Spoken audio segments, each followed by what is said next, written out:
The truth, it's out there, and it's waiting for you. The Unexplained Network is your source for the best in paranormal programming, live video streaming, and audio streaming from hauntings, UFOs, Bigfoot, cryptids, and the ever-expanding realm of the unexplained. Listen live or on demand now on Spreaker, Apple Podcast, Spotify, iHeart, and Pockets all over the World Wide Web. The Unexplained Network, where unexplained lives.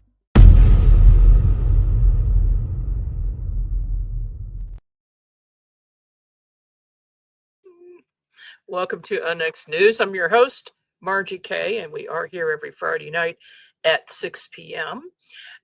Did want to mention a couple of things. Sometimes I do a different show called The Margie K Show, and that is over on the Woo channel. So if you go to YouTube and look up Woo, you will find us. And so we just talk about a little different subject matter over there. And tonight I have a special guest. His name is Derrick Smith. Derrick, of course, has a great show on our network. And let me find that graphic here real quick. This is a nice graphic. The Other Side of the Bridge. And Iron City Paranormal is his investigation group.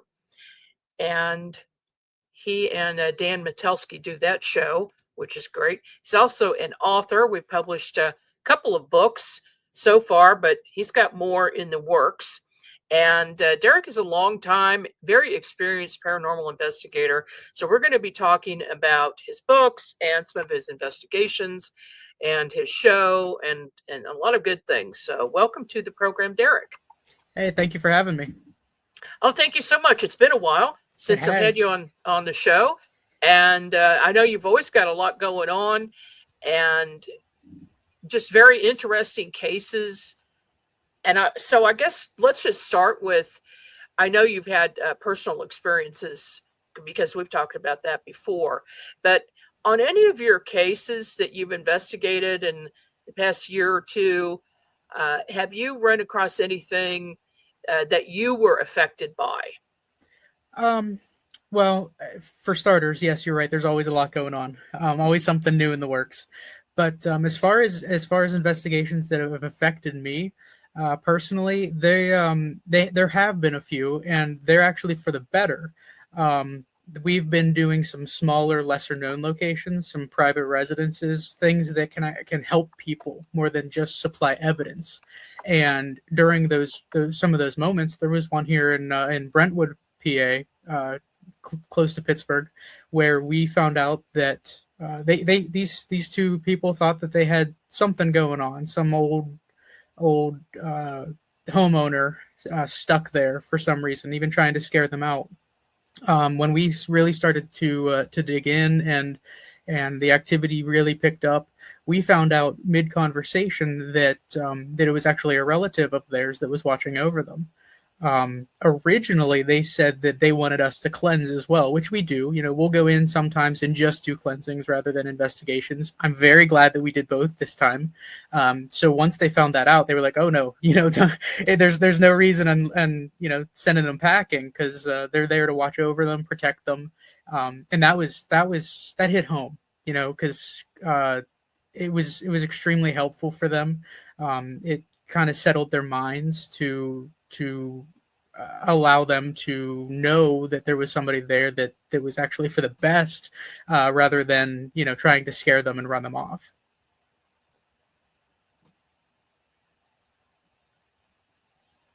What was that, Margie? I think you're muted. How often do you run into that type of situation? Not very. Most of the time it's someone related to the property or the building, not necessarily related to someone. It's happened a few times, but it's not common. There were a few times where, it hasn't been recent, but there have been times in the past where we have found out that there's a relative nearby kind of sending them signals. Maybe not, watching over them necessarily, but letting them know that they're there, that they haven't left, and that they're helping them make decisions, being there for the tough times. Even out in Gettysburg, where we feel like, you would have something that is Civil War related or traumatic. One of the bed and breakfasts that we investigated there was actually a woman's husband that was still there, and they were sending us signals in the form of a bird and some feathers that were left behind, things that he directly said that he was a bird lover, and he loved this bird, and he would say that it would come around, when times were tough, and that he would come back as that bird. And we had no idea. We went into it blind, and then afterwards, when we're hearing all of these things, and then we tell her exactly what we're hearing, she's almost in tears, knowing that he's still there. What type of bird was that? It was a white owl. Oh, okay. Very, very specific, very particular, and even to the extent that they're not natural to that area, and that a feather had actually fallen off, and her granddaughter picked it up and took it to school with her without really even knowing what it was, and she said that she felt like her grandpa was with her that day. So it was very interesting. After we find those things out and we're able to tell her about them, a lot of things just start to click and fall into place. Interesting. What are some of the other ways that people who have crossed over use as a form of communication? There's plenty. There have been times where they will mention specific conversations or locations that are meaningful to the person. I give you one example of that, where a woman's husband had passed away, and before he passed away, he told her that she promised him that they would go to what's called the Rivers Casino here in Pittsburgh. You recover, you get better, and we're going to go downtown. We're going to gamble. So he passed away, unfortunately. And during the investigation of that residence, on our ovilus, actually, the word river and the word gambling came up, and it was just, we had no idea. It was kind of completely off topic when we're asking if they have if they had anything to say. And again, the woman was in tears when she heard that. And then we found out about that story. So the pieces, again, fall into place after the fact. And those are the kind of things that really hit home and really, are really meaningful, and they kind of stick with you. We had an incident several years ago when my aunt crossed over at the church. We were all there. We were there, just the family was there early before the service. And all of the lights in the church went out, and leaving only the candlelight. Well, my aunt was known for liking candlelight, and she hated regular lighting. And so we all just turned around, looked at each other, and like, yep. Hello, Aunt Dot. Well, it's nice to know that they're there, Yeah. Actually, even during it was a graduation ceremony for my youngest daughter in kindergarten, and she's in preschool at our church, and my wife's aunt that really runs the program there, and her husband had passed away a few years ago, but they're in the middle of doing some of these songs and prayers, and her husband was the handyman at this location, and right in the middle, all of a sudden, this one of the bells just falls, really loud noise. It's just out of nowhere, and it's just like, oh hi, we know you're here, that we appreciate you being here, kind of thing. Wow. And she's just like, oh, who's gonna fix that now? And the next one falls. And it's like, oh, okay, we know now, And those are the kind of things. I mean, it wasn't even an investigation; it just happened. Things like that. We talk about that all the time. That things just happen, whether you're there to record it or get the evidence, whether you're participating in an investigation or not. Things are always happening. You just kind of have to be observant to it. Exactly like you're saying. Yeah. Yeah. And now, what about electronics? Does it seem to you that spirits can manipulate electronics? Absolutely.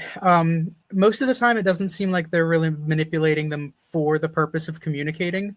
It does seem like they are rather absorbing the energy from the electronics. There's been so many times where we've had cameras drain, whether it's a video or just a still photography camera. There have been many times where those things will just go.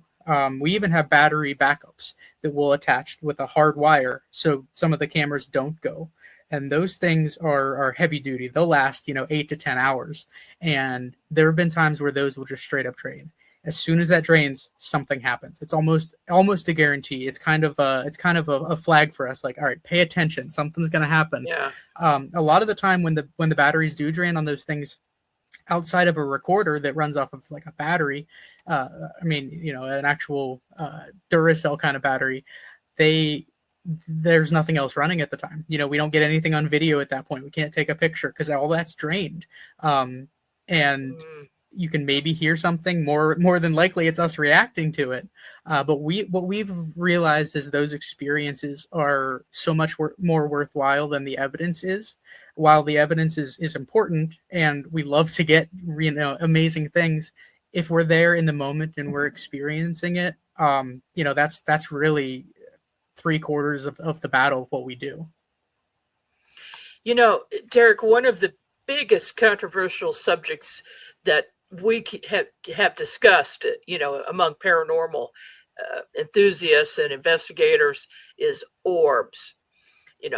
So I'd like to get your take on what you think those are. I would say most of the time, not all the time, but most of the time, from our experience, it's either bugs or dust. I mean, a lot of these places are not the cleanest. They're not polished. So you got every step you take, there's something going on, and whether that dust stays in the air or not, you can kick it up easily. You can blow it. Any movement that you have. However, there are occasions where we have noticed I want to say different kinds, because most of the time when these things are close up on your camera, it just looks like a fuzzy blob, right? What we've noticed though are the ones that we feel are legit, where they are small balls of energy, are times where the color is different or where there is something inside of that. So if you go in and you blow it up and you look closely at it and you can see a face or you can see a letter, those are the times that we feel that there is something there. There's more to it, then it's not just dust. It's not just a bug. We actually have a catalog of different things as far as pictures go. What a bug looks like close up, what some different dusts show up as, so we can kind of compare it in the moment. But outside of that, most of the time, I'd say 90% of the time, it's probably just some kind of dust particle or something. But there are definitely occasions where they're more than that. The unfortunate part of it is a lot of the time you don't see it in the moment. Even if you are recording on a camera, you don't see it until the review. The times that you can see it when you're there in the moment, that also tells us that it's something. If you can see it with the naked eye, this ball of energy that's moving, and that has happened, then it's more than just dust reflecting the light. But like you said, very controversial. Yeah, they are. And well, the ones I pay attention to are the ones that either I've seen with my naked eye or one of my team members or the witness, if they're seeing it with the naked eye and then they're taking pictures or video of it. But I guess good advice would be to a person, if they're seeing that, get your camera out and start videotaping. Absolutely. Because you don't know what's going to be in it. Like you said, sometimes there are faces in them. Right. And it's quite amazing. And you can actually feel a change in the atmosphere when something enters. It almost feels like the energy is either absorbed or it's like a static electricity in the air. And so you can feel a change in the atmosphere whenever something is nearby. So if you feel that, just start snapping away, because you never know. Yeah, exactly. Well, I prefer video over stills. Do you? Oh, 100%. There's so much easier, because we want to debunk first, right? We want to make sure that it's not something that is normal, that is natural. And with a video, you can do that. At the same time, with a video, you can take a still of that video. So I would so much rather have a video that I could take a screen capture of when something occurs and blow it up, or whatever I need to do to manipulate it to see it better. I would always prefer a video. And I think you can confirm things a lot better, because then you can look around, see who else is there, and confirm that if there's not someone there, is there a pipe? Is there some kind of electricity, an outlet, something that could be causing something else to happen that is more natural? So you can absolutely get a better picture with a camera. We've actually we'll do a walkthrough of whatever the location is, however many rooms it is. We'll spend the time to do a walkthrough with our video camera. So then later on, either in the evening or in review, we can kind of go back and confirm or deny when something is there. We've actually captured things. Now, we haven't seen them move, but we've seen them move from one location to another by basing it off of our walkthrough video. And then we look back in the night and see where something is placed during the investigation or during the time that we're there, and we can kind of confirm that, yes, this was not in the same location. Yeah, I think that's probably one of the creepiest things that I've experienced on investigations is like a doll changing position or being across the room when you go in there second time. It's happened twice. Weird. Oh, it's so creepy. You don't even know how to react to it until you experience it. Right. Because the first time it happened, we're freaking out. We're getting the owner. We're documenting everything. We're taking pictures. The second time that it happened, we had actually one of our teammates had actually left early that night. So it was two of us, and so we're like, she wouldn't have moved it, would she have? Why would she have touched that when earlier in the night she was adamant on not touching or any coming close to any of the dolls.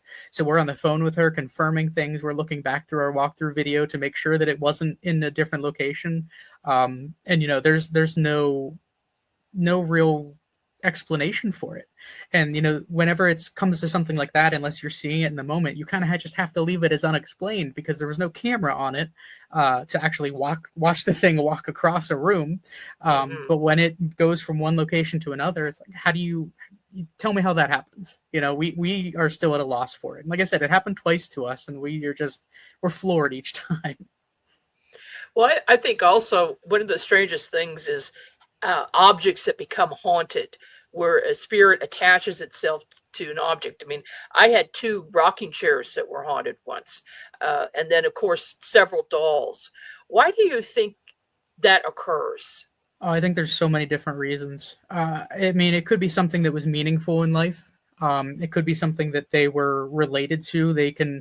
Something that these energies take from their past, and they see this doll, and they can kind of pair it to their innocence, their childhood, and they want to be associated with that. There are other situations, like you said, like with a rocking chair, for example. There have been times where we'll go into an investigation and we'll see or we'll hear about, there's this piece of furniture was brought in to this building after the fact, and then you find out that it was related to the building. So it was someone's mother's chair, and then there is a little girl that's attached to it. So when you have something like that occur, the little girl is then associating that chair with her mother and comfort and stability. So but there's also the flip side of that, where there's negativity that are attached to some of these things, and when that happens, I don't know if there's necessarily a rhyme or reason. It may be the closest or easiest vessel to get into. They may have noticed that that it had activity with other people. So if it was a doll, maybe a child playing with it, and they want to try to get to that child then. But I don't think there's just there's countless explanations for things like that. And honestly, we love to dig into things like that. We've done antique stores before.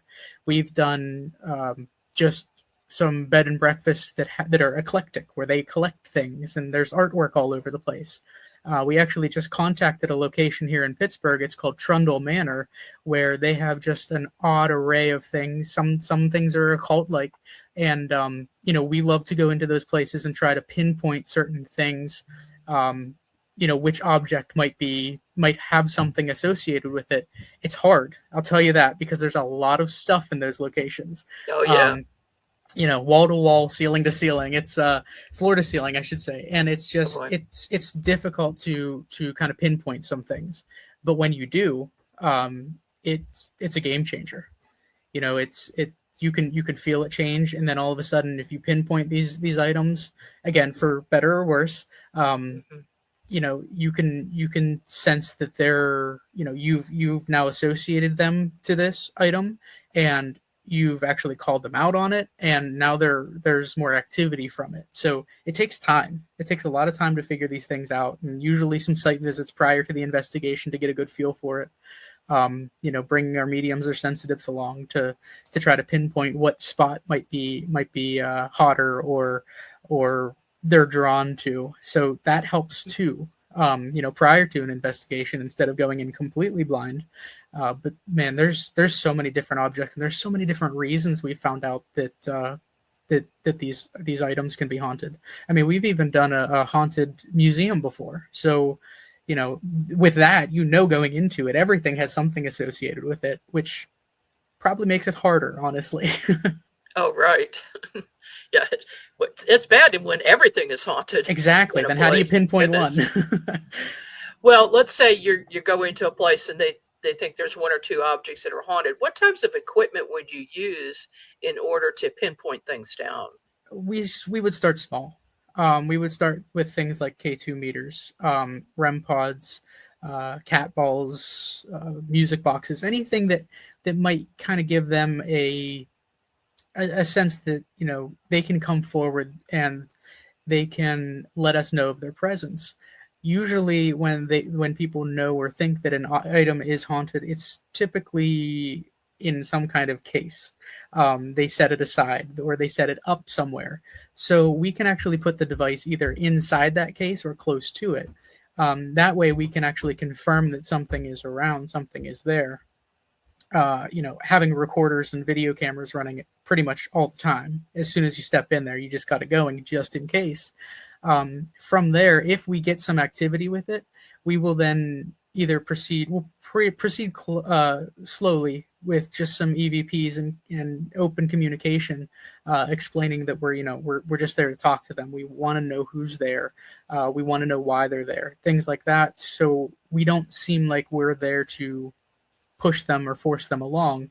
And then if and when they decide that they're comfortable with us, then we would open things up like spirit boxes or phasma boxes, even an SD session to open the communication even further. And usually at those moments, after you've gained their trust and after you've opened that communication up, is when you really start hearing things like names, reasons why they're there, even years of their either their life or their death. Those are usually the times. It takes, like I said, it takes time. It definitely takes time to get to that point and reach that moment when they do want to talk to you. Yeah, I've heard of places where something might take years to get a spirit to respond. They know something's there, but it just won't react to investigators. Sure. They might be bothering the family, say, or trying to communicate, but then a stranger comes in and they back off. Do you find that a lot? Oh yeah, 100%. The more times you go to a location, the more acclimated you can get to it and them to you, the better responses you get. Most of the time we're going into a place, for one night, especially the more well-known, bigger locations. But when it comes down to some of these smaller locations, we want to spend some more time there. We want to get to know who's there. We want them to feel comfortable and welcome with us. And, we always compare it to things like if someone just randomly comes into your living room and sits down and tries to talk to you, you're going to talk to them? No, you're going to run away. But if you gently and slowly make your way in, you start opening communication and you explain why you're there, and you explain that you're not going to harm them, that you want to talk to them, you want to tell their story, things like that. Whether it's an object that has something attached to it, or whether it's the actual building, we found that so many times it helps having reoccurring investigations or many times spent there.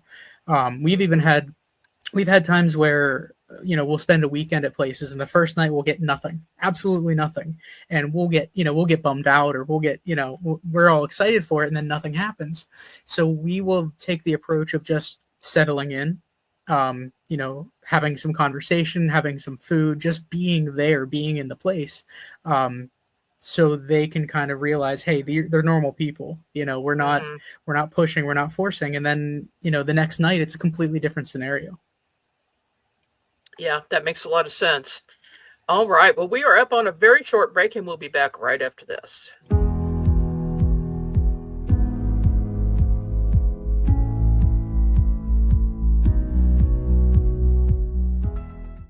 Have you ever wondered what messages starseeds are receiving from their star families? The Unexplained Network and Oz Institute are pleased to announce the Conscious Contact Virtual Conference, June 20th, 2026.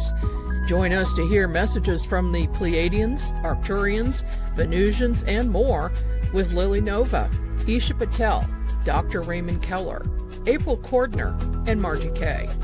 These experienced contactees will share what they have learned from the benevolent beings who are assisting Earth people to raise their consciousness. Visit unexnetwork.com for more information and to register. That's unexnetwork.com.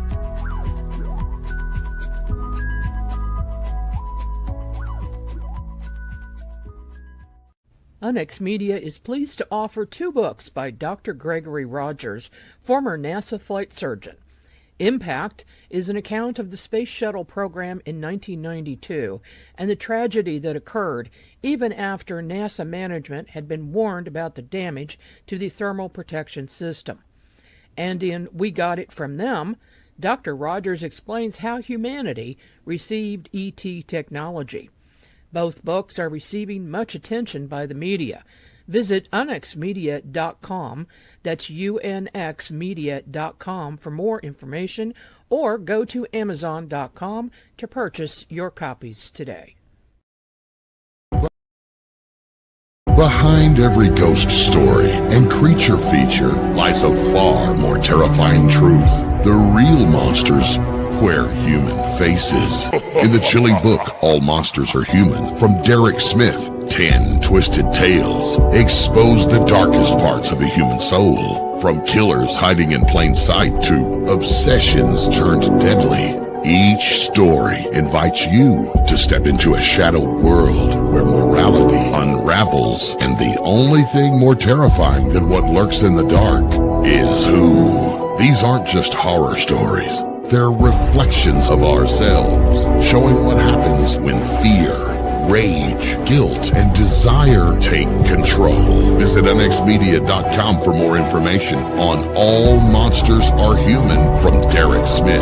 And you can purchase them at amazon.com from unxmedia.com. And we're back with Derrick Smith from Iron City Paranormal, and of course, it's a fantastic show on our network as well. But he is an author, so we've got to talk about that. That trailer just played for your first book that we published for you, All Monsters Are Human. And I'll tell you what, Derrick, you're such a nice guy that honestly, when I first read that, I was so creeped out. You're such a good writer, and too scary.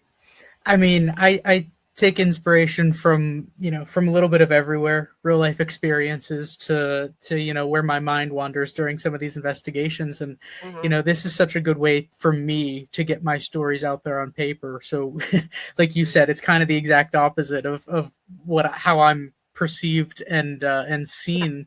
And it's the exact opposite. Right. And I just love telling these stories. The All Monsters Are Human is an anthology series. So there's a story for everybody, whatever you're into. They're all, they're all psychologically based, but there's everything from the horror factors of things are everything that is based on, human experience, whether it's grief or greed, obsession, betrayal, fear, all of these things, play into it. And in my mind, those kind of things and humanity is scarier than any ghost that I've ever encountered.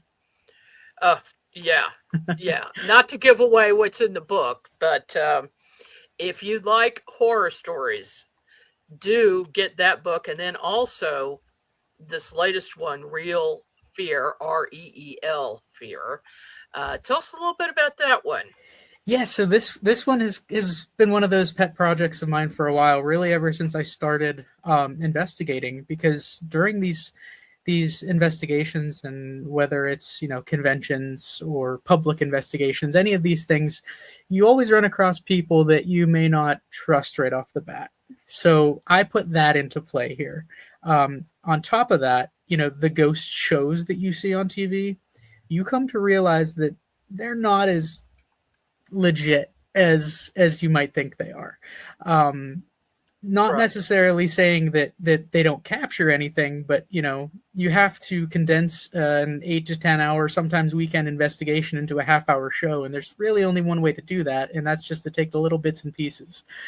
So Real Fear is really about a paranormal investigation team that openly, at least to themselves and to the reader, fakes things to get views and to get on TV, until they encounter something that they can't explain, and it's all about twists and turns. And I try to blur reality and fiction as best I can.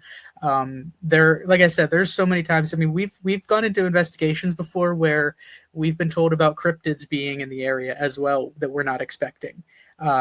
We've been told of inmates that had just recently escaped from a hospital, like a mental hospital nearby, and that they're on the loose during our investigation. So those kind of moments, those kind of moments, I just kind of take and I tweak things, and I'm like, what if this would have happened? So it's really kind of an emotional and psychological story about how, when you think about these classic horror films in the entertainment industry, how they can interfere and affect your decisions on really an instantaneous basis, where one or two bad decisions can lead you down a pretty dark path. So, Derrick, I have to ask you, did any of your cases that you investigated have an influence on either one of those books? Absolutely. All and in All Monsters Are Human, there's actually two stories in there that are taken directly from locations that we have investigated. There's a story in there that is actually occurs at a real location, not there anymore, but one that I went to when I was younger, high school maybe, and we don't do it anymore, but we kind of broke into the property and we wanted to see and experience something haunted, right? And so I kind of took that and flipped it on its head, where we get up to the location and we did experience things. My friend's nose started bleeding. We get back to the car and it's not. So what if that didn't happen? What if we actually went inside and tried to find out what was going on there? And that was a direct influence on one of the stories, one of my favorite ones, to be honest, regarding the Dixmont Insane Asylum. Like I said, it's not there anymore. They tried to construct a Walmart on the property, and every time they did, there was a landslide. So somebody didn't want a Walmart being there. Oh my, that's intense. I'd say so. And then as far as the Real Fear goes, we've actually had people within our group that we found out after the fact were trying to fake things. And and it's really hard for Dan and I to kind of open up to other people because of the trust factor. With Erin joining the group, but aside from her sensitivity skills, we've known her forever. So there's just kind of an automatic built-in trust there. Mm-hmm. But when we start adding people that we meet online or at a convention, and then they start wanting to come along and they want to build themselves up, and then we find out that they think that they're talking to a watcher without any evidence of it, and then they try to convince the public that have paid good money to go on some of these public investigations that we've hosted. These people think that they're talking to a higher power of some sort, and when you find out that they didn't even record anything, we can't even go back and say, this is the conversation that happened. We can't supply anything to the public of their experience there. And then you go on and find out that, they didn't actually, they were just putting on a show. Those kind of scenarios and situations I put in to Real Fear because they actually happen, unfortunately. and then you go back and you start second guessing things. You go back a year ago when this person was joining us. Well, did they fake this? Did they fake that? And then you ultimately lose trust in people, which again comes into play. How much can you trust even your significant other when it comes down to some of these things, when the almighty dollar and your TV spot is up for grabs? So that's just it's a big hitting home point where, if you're put into that spotlight, what do you do? How far do you go? I know some people who have worked on some of the TV shows, or have been involved as a witness, something like that. And they have caught them faking so much. Oh, yeah. So, I mean, if you're watching TV, folks, just take it with a grain of salt. It's entertainment. Right. That's what the producers are there to do. They're to create entertainment. So it's just not all 100% true. That's right. And we say it, we've said it before, where these people aren't necessarily always trying to fake things, but you have to condense it to your highlights of the night. And we've heard that some of these people will stay there for 2 weeks on end. And then they will just take everything that they've seen, all of their biggest things, and kind of tweak the story to make it seem like it all happened in one night. And that's, I think, where we get a little bit turned off from some of these shows, because that's not the truth. We know these people were there for an extended period of time. We've heard it from the location's owners, that these people, they didn't just stay for a night like you think on their show. The ones that really get us, though, are the people that really, they lack the respect factor that we have, that we really care about the property and the energies that are there, whoever they may be, whatever they may be. And I think that rubs a lot of, as investigators, it rubs them the wrong way, because when we open ourselves up to a public investigation and we're trying to help people learn, and then all of a sudden you're hearing these people just antagonize these energies, and it's not the right way to do things. Oh no, that makes me so mad when I see guys go in and yell and scream at the entities, and or just dare them to do something to them, and that is just asking for trouble.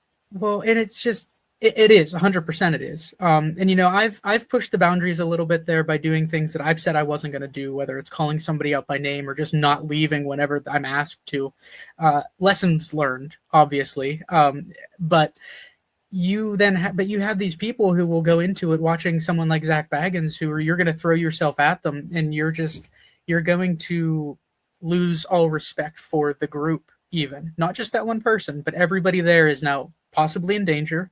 And the amount of trust and respect that we may be trying to get from them before opening communication, you lose it right off the bat. And it's because of one person's stupidity, something they saw happen on TV, that they lost themselves. And I'm not saying that those people are bad people. They just might watch too much TV, or they might really want something to happen. We've been some of these things that we've done. We've helped run investigations. People will actually say mid-investigation, "Oh, you guys are ghost hunters. Well, why can't we see a ghost, or show us the ghost?" It's like, they're people, man. They're not monkeys. They're not gonna perform on command like that. Mm-hmm. And as soon as you do that, first off, we walk away, because when I will have nothing good to say to that person. So we kind of remove ourselves from that situation, because we don't want that to reflect on us either. We are not with this person. We don't agree with that. We don't have the same things to say. We're just not like them. So we try to remove ourselves from those situations, but it happens. And it sucks. Just the situations that occur in those moments, they're tough. The groups that I like, the people that come back with us multiple times, those are the people that, they seem to understand what we're doing, why we do things, and that it takes time, that they're not going to do backflips for you and turn the lights on and off for you at their beck and command, that you have to build up this rapport with them, just like you would any person. Yeah, exactly. What is the scariest thing that ever happened to you on an investigation? Well, I've got two that come to mind. The first was at Gettysburg, in the orphanage. And that's kind of, I alluded to that earlier when I called this this caretaker out by name. Her name was Rosa Carmichael, and she was horrible to the children. She would put them in pits and chain them outside, and there was really nothing that was happening. So I called her out by name. We walked back. We were in the pit that she put the children. I called her out by name, and all of a sudden I was dry heaving like crazy. You know, I've never experienced something like that to the point where they had to get me off the property. As soon as I stepped outside the building, I was perfectly fine. But we called it quits at that point. It was just too much, and we didn't want to escalate it. No. The other one occurred at Post Town Elementary School, where I stepped out in the hallway. We were just in a small room, like just a classroom. Pretty much had the entire group in there. I step out in the hallway because I'm hearing footsteps, and so I'm trying to record. I have my recorder in one hand, I have my video camera in the other, and I'm just kind of walking there. So I end up putting the video camera down for a second so I can snap a picture. As soon as I do that, you know, I do it in groups of 3. Snap 3 pictures back to back to back. And as I'm doing that, in each frame, you can actually see this black blob moving closer and closer. And as soon as I put the phone camera down, there's this black, just darkness in my face, to the point where I retreat back into the classroom, kind of running, falling. And you can ask pretty much anybody that goes with us, like, that's not me. You know, it doesn't happen to me. I'm the first one in with the video camera expecting something to happen. So when that happens and I'm reacting like that, something's going on. But that was one of those moments. I mean, it gets up in your face and it startles you. You're not expecting something like that, especially in an elementary school. Yeah, true. You really wouldn't expect a negative energy to be there. I mean, there were rumored to be more negative energies, things like janitors, even some of the teachers. But when you go into a classroom, you're expecting to talk to, you know, maybe kids, maybe pick up some residual energy.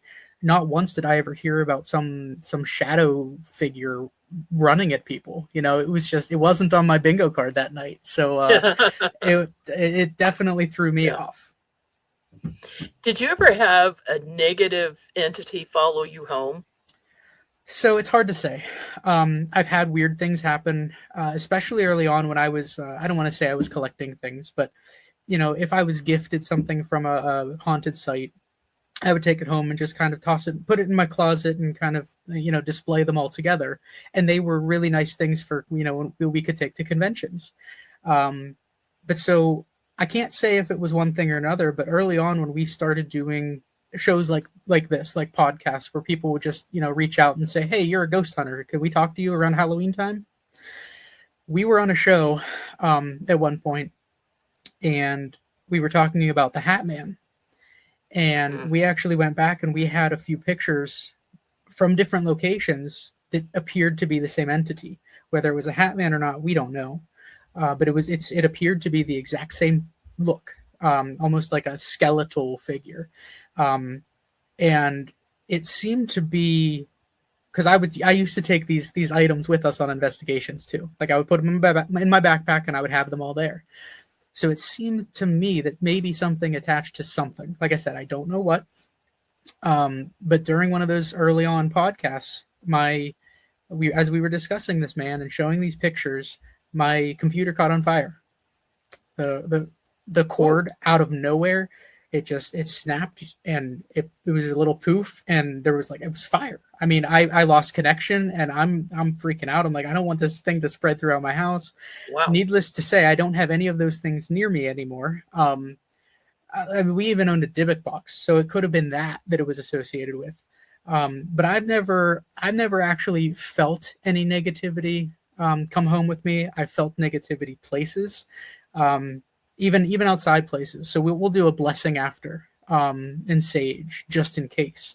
But so we take all the preventative measures we possibly can. That's not to say something can't still hitchhike and jump into one of these things. But I don't take them with us anymore. I don't typically take them out. I save them in a locked box for conventions. That's pretty much it. But there have been some times where I have been on shows, and, you know, if it was with maybe a medium, they would say that there's somebody standing behind me, or that there's, you know, some kind of dark figure that they keep seeing pop up, or a growl. So that was all before I took all those things out of my space. So it's highly possible there was something there. There still may be. But I actually have a little glass case that was blessed. It actually has there's a little thing of holy water inside of it and some crystals, and I keep it locked just in case. Because even if there's a 0.001% chance, I want it to stay there. Oh yeah, exactly. We don't want anything following us home. Yeah, it's between attachments to me, and then my family, who have no interest in these kinds of things. They don't venture out. They don't do this kind of stuff. So for me to bring something back with me that could affect them is just not fair to them either. No, that would be bad, especially with children. Exactly. Yeah, that's kind of one of the biggest fears there. One of my daughters used to say that they saw their mirror self. They would have a friend and that they would talk to them in the mirror, and it creeped me out for a while. I'm not gonna lie. That hasn't happened for a while, so maybe it was all associated. I don't know. Oh yeah. So, well, and the imaginary friends with kids. I mean, sometimes that could be real. Well, you hear so many stories about how kids and their innocence, and they're not so pushed towards one side or the other, so they're more open to these things, and you kind of have to just. And they're still kids, so they have an imagination.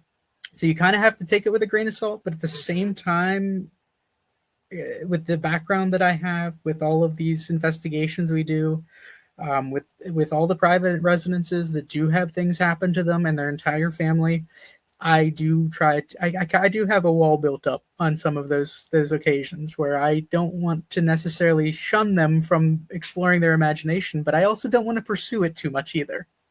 Yeah, we don't want to encourage it. Exactly. Yeah, because you just don't know. Derrick, let's talk about your show for a little bit, The Other Side of the Bridge. What is the concept for the show? It's really everything paranormal. We talk everything from prepping for investigations to researching to our personal experiences. We'll even talk, crystals, what they do for you, how you can enhance yourself, your life. Most of the time, it's showing some evidence, telling some story, whatever we may have found out from that location. Other times we'll have on guests that will tell us about their location. That most of the time when we go to these locations that are a little bit lesser known, these people do like to get their name out there a little bit, and they're all so nice and so accommodating that we feel like it's the least we could do is try to give them a little bit of a push, a little bit of a platform to talk about the location, what they've experienced. And a lot of the time they're associated with some kind of historical society, so they have a lot of history to tell.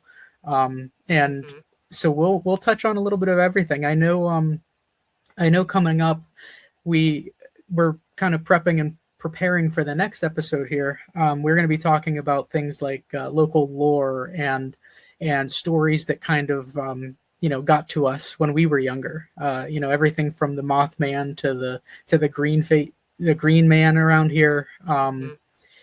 To Bloody Marys, so a little bit of everything comes up on the show. It's just a different paranormal topic every week.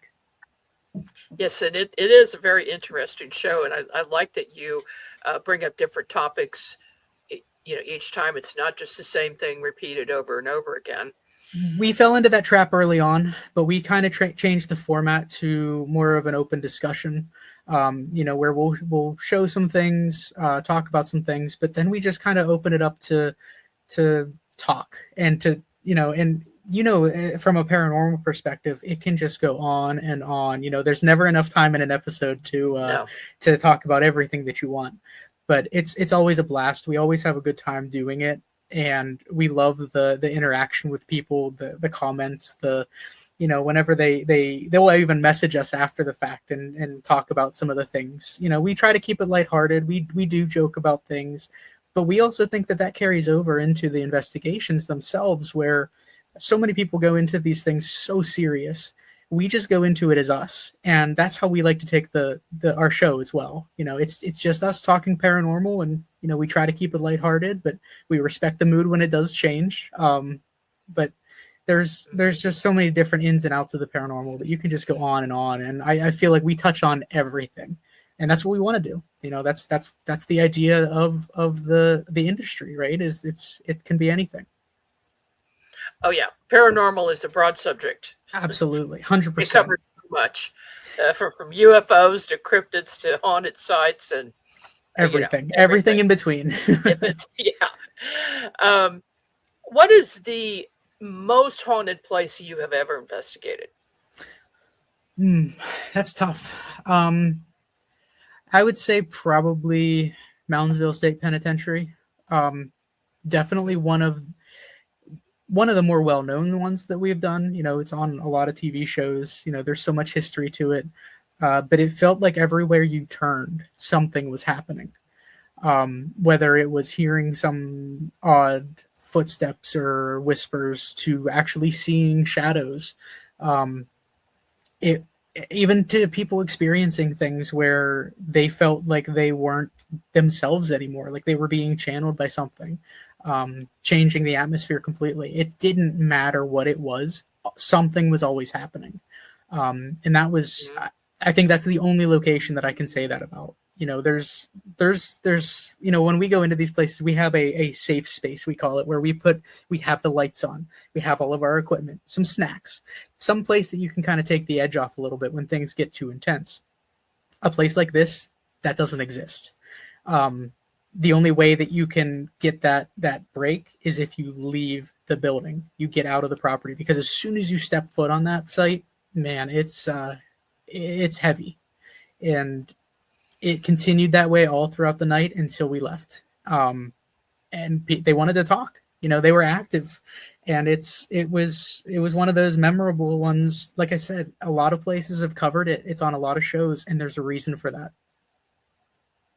Yeah, I have remote viewed that location and other penitentiaries. I've been invited to go on investigations. And so I always remote view before I go to a site. Sure. The heavy, dark energy in these penitentiaries is so bad, every one of them, that I will not go. Yeah, I believe it. I mean, if you can sense that from just remote viewing, I can only imagine what it would be like for you to step on site. They are heavy, and just for people that are taking tours during the day of some of these places for the historic value, you hear those stories so often that people were chased out of there during the day and they're not even there for the paranormal aspect. Yeah, exactly. Okay, Derrick, what do you have coming up? What's new on the horizon for you? Well, from the investigation perspective, we have a few places that are there's one that's a return trip, place that we had some things thrown at us the first time around, Fairfield County Infirmary. That one's coming up pretty imminently. We're preparing for it now. From there, we have places that we've heard a lot about, and will be first times, like the Doss House. And then we're going to head back up to Waterford, PA, and cover the Eagle Hotel. That one will be exciting because we've been there before. We have some experience with the place, and the owners, the historical society, are incredible with their amount of knowledge that actually help the investigation along. From the writing perspective, I've got a lot of stuff in the works. I've got so many stories up here that I'm trying to get to paper, and it's hard to keep track sometimes. But I got some anthologies lined up, kind of a continuation of All Monsters Are Human, starting on some novels. Just so many ideas, stemming from, I love horror movies, but man, they've, until this year, I got to say, they've kind of hit a lull. So, I pull from a lot of my low expectations and disappointments from the entertainment industry and what things should be. And I love to intertwine things between fact and fiction. I love it whenever a reader tells me, I couldn't tell what was real and what wasn't. And that's kind of, I love that aspect of it because I love the history. I love the research of these things. Well, I'll tell you what, your books read like screenplays. So well, maybe somebody will pick them up because they're very good. Thank you. Well, thank you so much, Derrick. And I will be talking to you soon, obviously. Absolutely. And, Thank you very much for having me. All right. I'll see you later. All right. Take care. Derrick Smith, everybody. Got to check out their show, The Other Side of the Bridge, and also Derrick's books. Just go to unexnetwork.com for more information. I'll see you here next week.